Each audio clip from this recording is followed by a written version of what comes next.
to share his insight. Please proceed.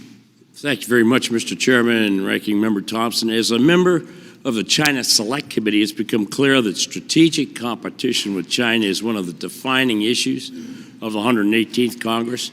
Reducing American reliance on China is a shared policy goal of many across the bipartisan political spectrum, as well as many American companies. In July, Mr. Auchincloss and I, joined by 64 members of Congress, including every single member of the China Select Committee, sent a letter to this committee underscoring the necessity of legislation to facilitate the supply chain shifts out of China. Specifically, it addressed the renewal of the generalized system of preferences on tariffs. And thank you very much, Mr. Chairman, for your attention to this and your staff's attention to this letter.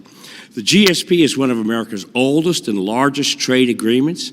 It has been renewed by both Democrat and Republican administrations since 1974. 59 years, we have never failed to renew this until 2020, when we failed on December 31st, 2020. So it has lapsed for that long. The GSP boosts economic development by removing tariffs on non-sensitive goods from 119 different developing countries, all of them putative friends of America. China is not a qualified country, but thanks to our gridlock, the GSP expired in 2020, and the last vote, I would note, on the GSP renewal was 400 to 2. So, I mean, this is a very popular bill. I'm confident that GSP renewal legislation will be delivered under the chair's leadership and on Ways and Means Committee. Without it, billions of dollars in additional costs from current tariffs will be transferred to American companies and consumers. Right now, American companies are forced to choose between hiking prices, absorbing the profit cuts, or finding cheaper places to manufacture, places like China.